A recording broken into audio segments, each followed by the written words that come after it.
You are listening to The Growth Signal. My name is Alyssa Nolte, And I'm Rachel Allen. and we're going to get right into it. Rachel, what is your hot take? My hot take is that 99% of marketing advice sets you up to fail. And if you know the actual formula for sales and not the thing that people try to teach you for like $99 a month for forever, then you can learn how to actually work around that advice.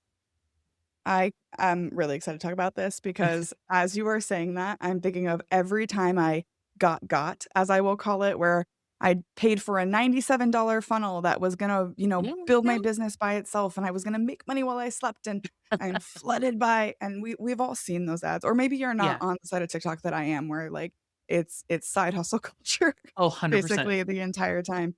And it occurs to me, and this is actually like an original thought, so maybe it's not fully formed, but if it was meant to work, then they couldn't sell you the next thing. You know what I Right? mean? Like, if Mhm. if it was intended to help you and actually change your life, then what would they sell you next? What would be up the Exactly. value ladder? And so I can't wait to talk about this. I'm gonna make an assumption that you're gonna tell us what how to actually make sure we do something that works. Yes, I So will. we're not in the 99%. So let's get into it. Like, tell us one more about your hot take there of Mhm. 99% of marketing is meant to help you fail. And 2, what do we actually do about it? Yeah. So I've been in marketing for, gosh, almost 18 years now. It's the only job I've had as a grown up. So I've seen a lot of marketing advice come and go, and it all kind of boils down to the same stuff over and over again. So being a giant nerd, I also have like unpicked what goes into the back end of it. And I finally realized that for a sale to happen, you have to have four things happen at the same time, which is you have to get the right thing in front of the right person at the right time and in the right way. If you don't have all those four things, sale doesn't happen. But the problem with this is you only really have control over like maybe two of those things. Like you can choose the right thing, you can direct it to the right people. You don't know when they're going to see your marketing and you don't know how they really need to hear it from you. But marketing advice is predicated on the assumption that you have all four of those things under control. Because they're like, well, just do the funnel. You'll just get it in front of people and it'll just work. Well, if it just worked, you wouldn't still be selling it 18 years later.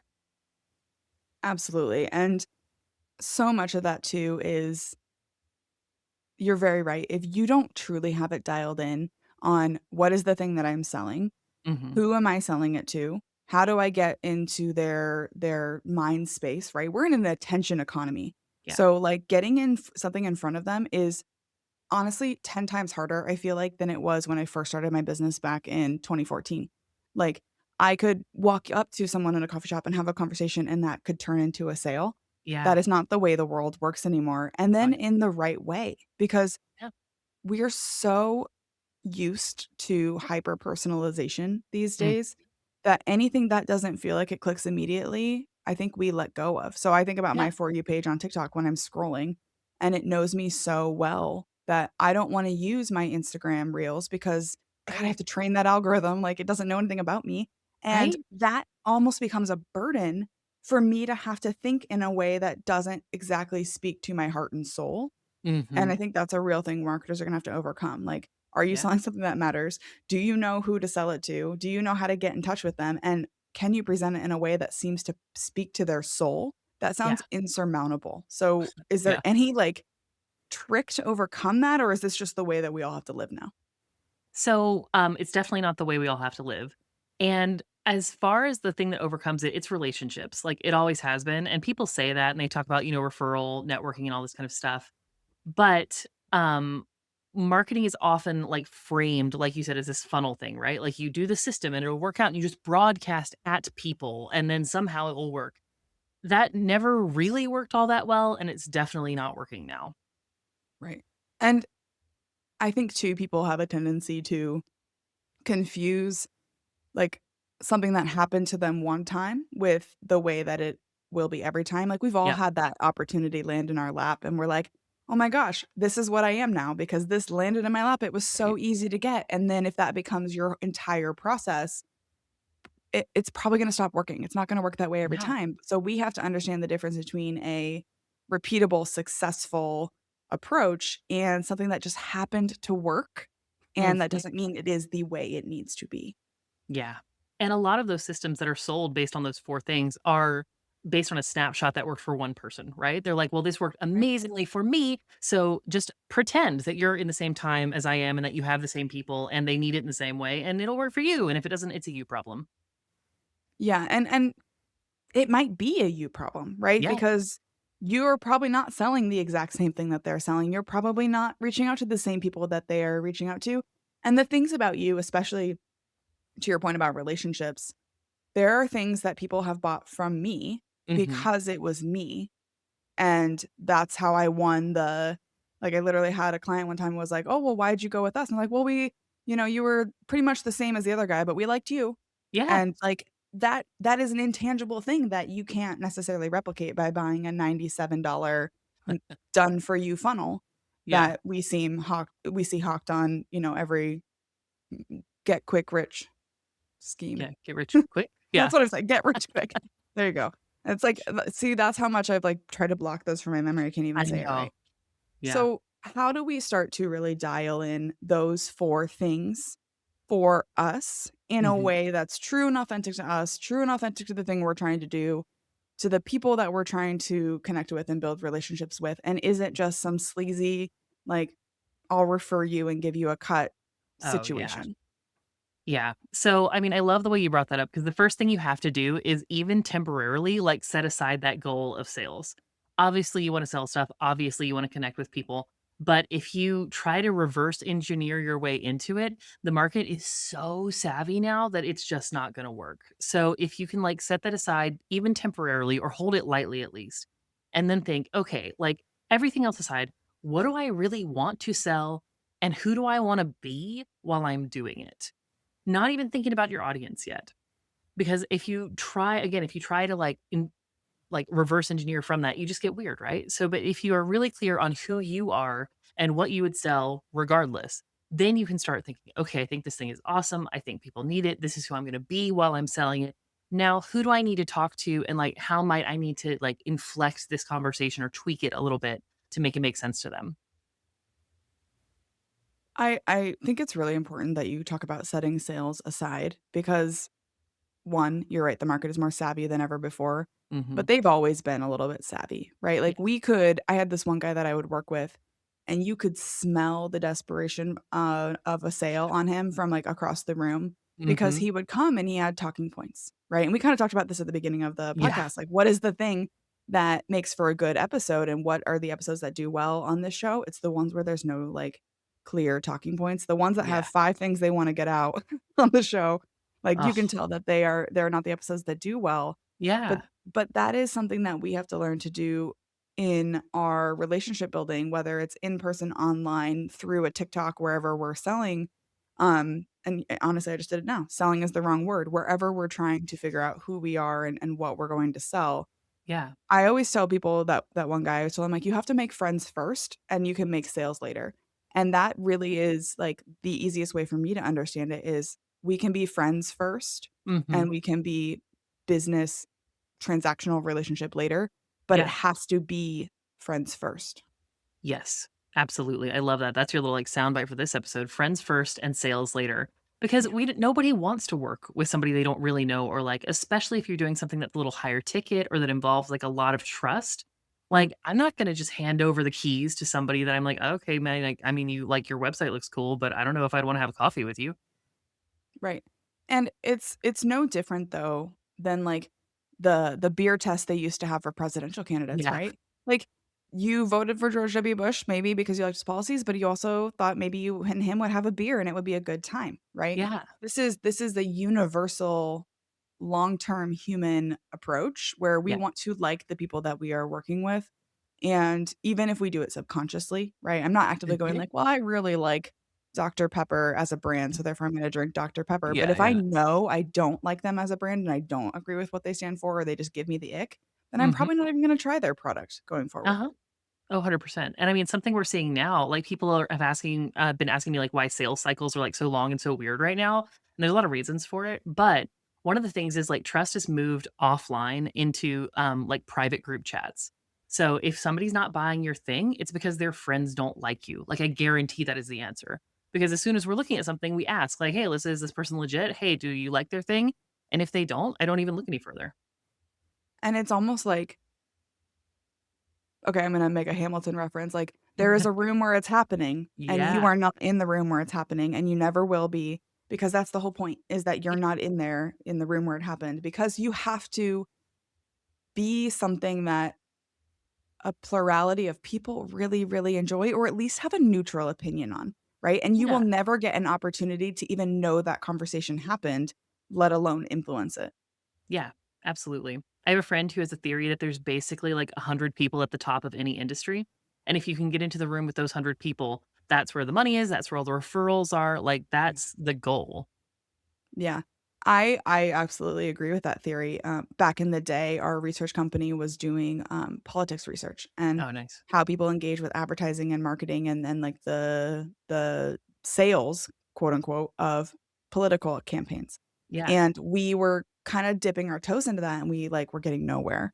And then finally, we met someone who hosted a conference, and they said, "Hey, you're selling to the wrong people. You need to sell to the political consultants. The campaign managers don't have Yeah. any decision over the money. You need to sell to the consultants." And he goes, "Come to our conference where we have consultants in the room." And it was like the in DC, the 100, most well-recognized consultants and their staff. And he said, "However, here's the thing you need to know. You're going to have to come 3 to 5 times before they even look at you. You have to Yes. keep showing up. You're gonna have to spend tens of thousands of dollars to even get them to look in your direction, and once Hmm. you're in, things will start happening. Are you ready to commit to 3 to 5 failed attempts Mm. before you even get a chance to pitch?" And so, Oh, like, thank goodness that guy literally gave us that, because if we went down to DC, went to this event, and then got like, no one even spoke to us, yeah. Oh my God. you would be like, Heartbreak. "Well, clearly this is not the right path." But we Yeah. had that expectation of they're not even gonna look at you first Yeah. time. Second Yeah. time, they might at least, like, give you a passing glance. Third time, maybe they'll sit at your table. Fourth time, they'll ask you your name, Yeah. and Yeah. you have to be ready for that. Are you prepared to make that to be okay with that? Yeah. And I think too often with marketing, people don't have that frank conversation and that expectation, and so they try something and it doesn't produce any results. Hmm. And then they're just ready to give up on it, because clearly if it was gonna work, it would have worked, and at least a Exactly. little bit. But if Right. you had the expectation, it's gonna take you 3 to 5 failed attempts, not even, Hmm. like, neutral attempts, Yeah. failures, before Yes. you ever get anywhere. I think we would all be in a much better place, and we'd all have less of these, like, "Try this, try this, try this, try this," Oh my because gosh. Yeah. we'd recognize that you have to try things and let them breathe for a hot second. Huh. Yeah. Oh, I wish I could have that imprinted on, like, everybody that I work with, because I think there's so much fear around public failure and, like, of course, right? Nobody wants to look like an idiot in public. But if you have the resilience to show up that many times over and over again, it works because it shows people that you have the maturity to stick it out. It shows people that you, like, give them enough room to trust you. You're building that relationship. And, like, we didn't try to sell anything those first 3 to 5 Yeah. times. We just tried to show up and be present and join the conversation and be cool and be, human beings, and then they were asking us what we Mhm. do and what we can do for them, and then they were saying, "Oh, how can I hire you?" And it completely changed the relationship dynamic, because it wasn't me saying, "I'm cool. Here's my cool thing that I have. Wouldn't you like to buy it?" Yeah. Instead, they said, "Hey, you're cool. Do you have a cool thing? Oh, cool. I wanna buy Mhm. that." And it completely changes, like, the sales relationship Yeah. from very much a power dynamic of I sell to you, I win, you lose, to, Mhm. "Hey, we're friends, and if we can find a mutually beneficial opportunity, great." Oh my gosh, yeah. I talk a lot about how, like, marketing and sales sets up this, like, adversarial relationship traditionally where it's like, "Well, I have Mhm. to make you do something. I have to change your mind." Yeah. Nobody is their best self when they feel like they have to overpower somebody else. And, of course, like, what do we physically do when someone does that? Like, you lean back, you lean away in your chair from someone. Yeah. So, same thing happens online, if you can, like you said, reframe that adversarial relationship to one of, like, companionship, people will chase you to give you money. Absolutely, and that's truly been my experience when I show up as a person who wants to just do the most right things for the most right people, all Yeah, of the sudden everything kind of falls into place. When yeah. I show up as someone who has an agenda, I get crickets, and it's, Ye I'm sure everybody else is having that same experience. Again, we're gonna have a listener though who has the one off of like, no, no, no, I put myself out there and all and things come flooding in, and that's cool, but that's probably Yeah. your individual experience. And I would place good money that that's not going to be forever. Oh, 100%. And if that is happening, like, wonderful for you, and I encourage you to look at, there's this book called Indirect Work, so the woman who wrote it, Carol Sanford, talks about indirect factors. So it's those things that you can't put a measurable ROI on, but they absolutely impact the situation. And chances are, if that's happening, you have an indirect factor happening in your favor that you haven't looked at. And I'm gonna have to add that to my shelf because I want to figure out exactly how to tap into that because I Yeah, agree. There are people that I like and I get and there's a vibe there and I'm like, okay, cool. I trust you kind of immediately. I feel like I've known you yeah, forever. yeah, Right. And if we can figure out how to tap into that, in addition to those four things you talked about earlier of, who are we selling to? How do we get in front of them? How do we make sure it's the right time? How do we make sure it's the right thing? And yeah. then that like secret sauce magic wrapper of it all. And how do we make Mm, sure that all of those intangibles shine through as well to kind of accelerate that sale? yeah, absolutely. And I mean, it's trust building, right? It's trust building and it's confidence in yourself of just being like so secure that you can wait for people to come to you. And like I totally get sometimes, finances are a thing. Sometimes you have to get out and hustle. But if you can have that aura about you of, you know what, like it's cool either way, it makes such a difference. Let's talk about saturation a little bit Mhm. because um, I feel like there is this huge pressure to basically play the algorithm game. So, you have to post X number of times on LinkedIn and make sure you leave 4 comments and make sure they're of Oh my substance. And then, gosh. you have to do these things and these things. And so, like, there is a reality of Mhm. there's a game to play. There's some science behind the happy feel, good feels. Yeah. So, how do we make sure that we don't get punished by the algorithm while still maintaining exactly what you were just talking about, where we have the showing up and the indirect factors Mhm. when the algorithm seems to favor controversial, high frequency things that may not Yeah. be authentic to who we are? Yeah. So the first thing I tell clients when they ask me about that is I ask them if they have more money than Coca-Cola. And turns out they don't. And if you try to do that, all you are doing is putting yourself in an arms race with Coca-Cola, right? Because they have more money to spend on this. They can hire more interns. They can post more. They can be louder than you can. But you don't actually have to be loud to win this game. You just have to be heard. And what I'm finding is if you can get in front of, I should probably come up with a better name for this, but like nodes of people. So like, or maybe Mhm. like they're like connectors is a good way to think about it. Yeah. Um, who love being on the internet all the time and who love talking, about you. If you can make friends with them, they will talk about you and get you enough, higher up in the rankings that it actually does pretty well for you. And once people follow you once now, although they are much more hesitant to follow you, once they do, they are so much more loyal than they used to be. So they'll find you on LinkedIn and then follow you on Substack and then sign up for your email. Whereas before they would do like one of those things and oh, if they miss you, they miss you, you know?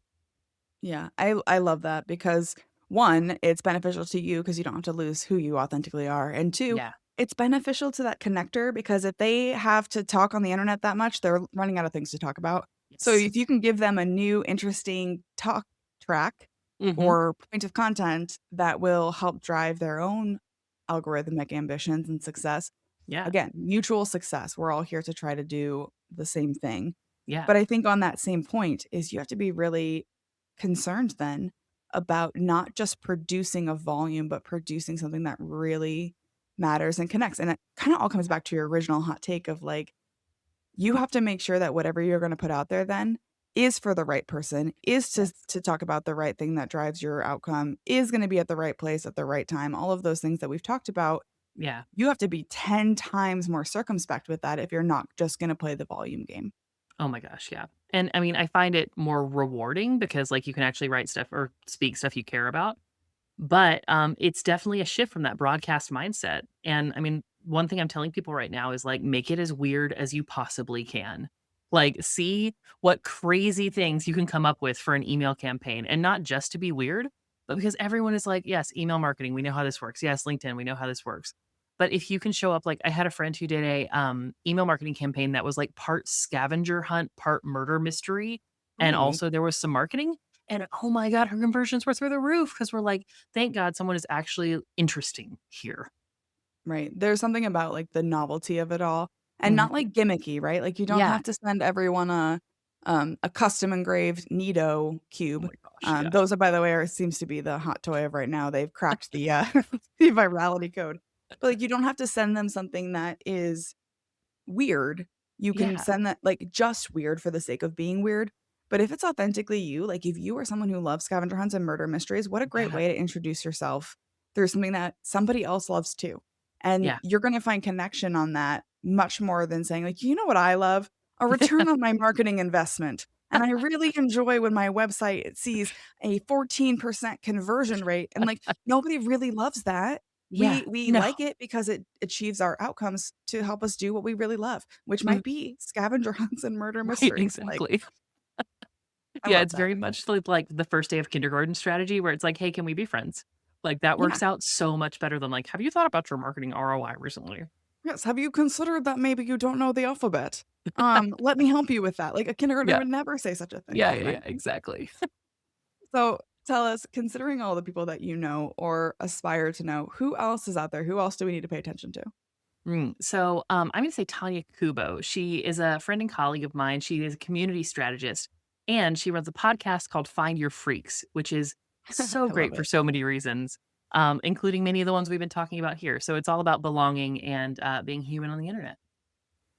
And I understand that you have what I'm gonna call an outline, but Mhm. one of the things that, we're trying to figure out, how do we do long form? How do we be authentic? Yeah, You have something that you're calling a book outline. I'm gonna use that word loosely. So tell us yeah. more about that. What can we expect and where can we find it? Yeah, so one of the best ways to build these relationships is books. People have known this for forever, but like knowing how to write a book and actually writing a book are really different. And apparently my brain is broken in a very specific way that's good for that. So most people give you an outline and it's like intro, point one, two, three. But what I do is I talk to you and I say, intro, okay, now tell me this story, spend about 150 words. Now transfer into your first point, which was this. Make sure you include blah, blah. And you said this awesome phrase. So I basically make it like a Mad Lib. And then you can just kind of go through and fill out the parts in whatever order you want. And then a book, poof, happens. And Which you is can great. find, yeah, you can find more about it at boltfromthebluecopywriting.com.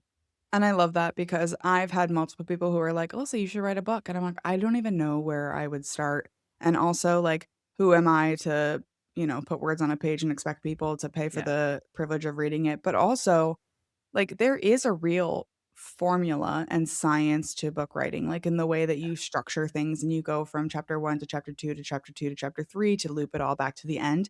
Yeah. Because 'Cause I've read books before where you can clearly tell these were 12 disparate thoughts that just Gosh. happened separately, and then they got Yeah. put into 12 different chapters that got put into any order, like, Mhm. you could have started that book at any point and been like, "Yeah, no, I get it, it's cool, it's fine." Yeah, yeah, And yeah. so I love that you're giving kind of that accessibility to those of us who maybe feel the itch, but don't necessarily have the background, the resources, or an entire book writing team behind Yeah, us to make that happen. When we're not booked by Wiley or Penguin Random House.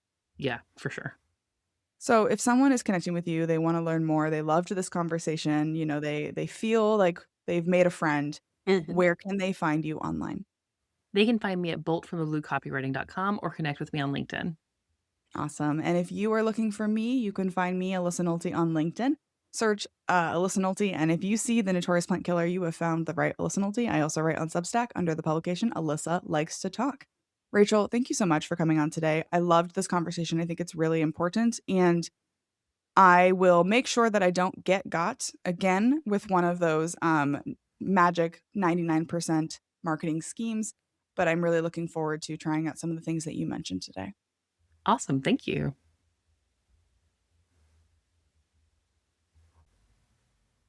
Thanks for listening to today's episode. There are millions of podcasts out there, and something like 70,000 new episodes are released every single day.